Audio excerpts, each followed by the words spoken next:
ఈ లోకంలో దేవుణ్ణి కలుసుకోవాలని జనాలు పరిగెడుతూ ఉన్నారు.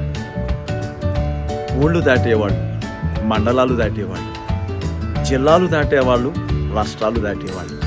ఎంత దూరం వెళ్ళినా ప్రకృతి సౌందర్యాన్ని చూసి పరవశించిన వాళ్ళే కానీ ప్రభువుని చూసి ఆరాధించిన వాళ్ళు ఎవరైనా ఉన్నారా? లేరనే చెప్పాలి. ఎందుకని అడిగితే, మనమున్నాడు అనుకున్న చోట దేవుడు ఉండడు, తానుంటాను అన్న చోట దేవుడు ఉంటాడు. ఆయన ఎక్కడుంటానని చెప్పాడు? ఎక్కడ ఇద్దరు ముగ్గురు నా నామను ఏకీభవిస్తారో వారి మధ్య ఉంటాను అని చెప్పాడు. అది నీవు నిద్రించే నీ పడక రూములో నీవు దేవుణ్ణి కలుసుకోలేకపోతే ఈ ప్రపంచంలో ఇంకెక్కడా కలుసుకోలేవు.